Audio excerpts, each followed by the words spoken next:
నిత్య పూజలివివు నేరిచిననోహో ప్రత్యక్షమైనట్టి పరమాత్మునికి నిత్య పూజలివివో.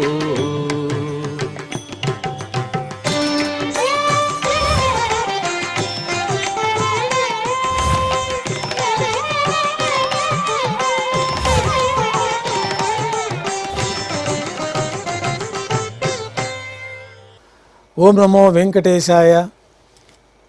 ఈరోజు ఆదివారము, శ్రీ క్రోధినామ సంవత్సరము, ఉత్తరాయణము, శిశిర ఋతువు, మాఘమాసము, శుక్లపక్షము, ద్వాదశి తిథి, ఆర్ద్ర నక్షత్రము, ఫిబ్రవరి 9, 2025.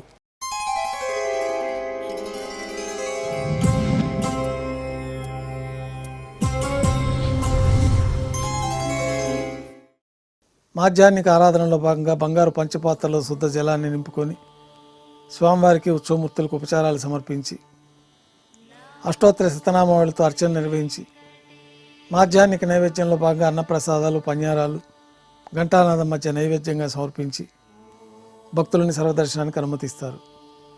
ఉభయ దేవేలతో శ్రీ మలయప్ప స్వామివారు బంగారు తిరిచిపైన వేయించేసి విమాన ప్రదక్షిణంగా సంపంగి ప్రాకారంలో కల కళ్యాణ మండపానికి చేరుకుంటారు. కళ్యాణోత్సవం ప్రారంభమవుతుంది. పుణ్యాహవాచనము, అంకురార్పణ, రక్షాబంధనము, అగ్నిప్రతిష్ఠ, స్వామివారికి, అమ్మవార్లకి కళ్యాణోత్సవం సందర్భంగా నూతన పట్టు వస్త్రాల సమర్పణ, మహాసంకల్ప పఠనం, మాంగళ్యాల ఆరాధన, మాంగళ్యాల పూజ నిర్వహించిన తర్వాత శ్రీవారి తరఫున అమ్మవార్లకి మాంగళ్యాల సమర్పణ, శ్రీవారికి, అమ్మవార్లకి కర్పూర నీరాజనము, విశేషమైన హోమాలతో పూర్ణాహుతి పూర్తయిన తర్వాత మాలా పరివర్తనం అనే కార్యక్రమాన్ని నిర్వహించి ఉభయ దేవేరులను శ్రీవారి చెంతకు చేర్చి ఈ సందర్భంగా అక్షతారోపణం అనే వైదిక కార్యక్రమాన్ని నిర్వహించిన తర్వాత కర్పూర నీరాజనము, నైవేద్యము, తిరిగి కర్పూర నీరాజనంతో కళ్యాణోత్సవం పూర్తి అవుతుంది. కళ్యాణోత్సవ భక్తుల దర్శనం అనంతరం ఉభయ దేవేలతో శ్రీ మలయప్ప స్వామివారు ధ్వజస్తంభం వద్ద కల అద్దాల మండపానికి చేరుకుంటారు. వేదపారాయణ నడుమ ఊంజల్ సేవ నిర్వహించి కర్పూర నీరాజనంతో ఊంజల్ సేవ పూర్తి అవుతుంది. ఉభయ దేవేలతో శ్రీ మలయప్ప స్వామివారు మేళతాళాలతో ఊరేగింపుగా ఆలయం వెలుపల కల వైభవోత్సవ మండపానికి చేరుకుంటారు. ఆర్జిత బ్రహ్మోత్సవంలో భాగంగా స్వర్ణ గరుడ వాహనంపైన శ్రీ మలయప్ప స్వామివారు వేంచేస్తారు.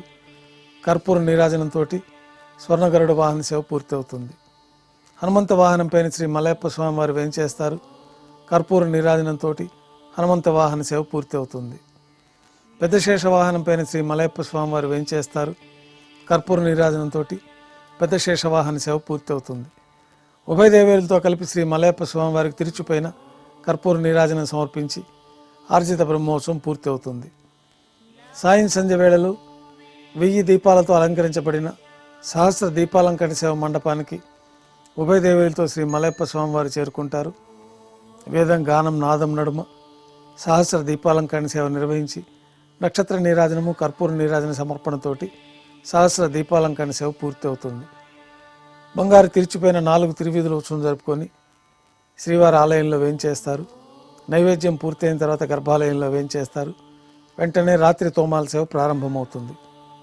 ఉదయం సమర్పించిన పుష్పమాలికలు సల్లింపు చేసుకొని గర్భాలయాన్ని శుద్ధి చేసుకొని పంచపాత్రలో శుద్ధ జలాన్ని నింపుకొని మూలమూర్తికి, ఉత్సవమూర్తులకి శ్రీ వైకానస భగవత్ శాస్త్రోక్తమైన విధానాలతోటి ఉపచారాలు సమర్పించి కొత్త పుష్పమాలికలతో మూలమూర్తికి, ఉత్సవమూర్తులకు అలంకరణ జరిపి చతుర్వేద మంత్రాలతో మంత్రపుష్పాన్ని సమర్పించిన తర్వాత నక్షత్ర నీరాజనము, కర్పూర నీరాజనంతో రాత్రి తోమాల సేవ పూర్తి అవుతుంది. తులసీదళములతో అష్టోత్తర శతనామావళితో అర్చన జరుగుతుంది. రాత్రి నైవేద్యంలో భాగంగా అన్నప్రసాదాలు, పన్యారాలు, దోశ, ఘంటానాదం మధ్య నైవేద్యంగా సమర్పించి తిరువీస నైవేద్యం పూర్తయిన తర్వాత భక్తులని సర్వదర్శనానికి అనుమతిస్తారు. కొద్ది విరామం తర్వాత ఏకాంత సేవలో భాగంగా రాత్రి సమర్పించిన పుష్పమాలికలు సల్లింపు చేసుకొని గర్భాలయాన్ని శుద్ధి చేసుకొని బంగారు పంచపాత్రలో బ్రహ్మ తిరువారాధన కోసమై తీర్థాన్ని సమర్పించి ఏకాంత సేవలో భాగంగా కౌతుకభైరమైన శ్రీ భోగ శ్రీనివాసమూర్తి వారిని బంగారు పట్టు పాన్పు పైన వేయించేసి ఈ సందర్భంగా స్వామివారికి దారోష్ణమైన గోక్షీరము, జీడిపప్పు, ద్రాక్ష, కలకండ కలిపిన మిశ్రమాన్ని నైవేద్యంగా సమర్పించి కర్పూర నీరాజనంతో ఏకాంత సేవ పూర్తి అవుతుంది. ఓం నమో వెంకటేశాయ.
ఓం నమో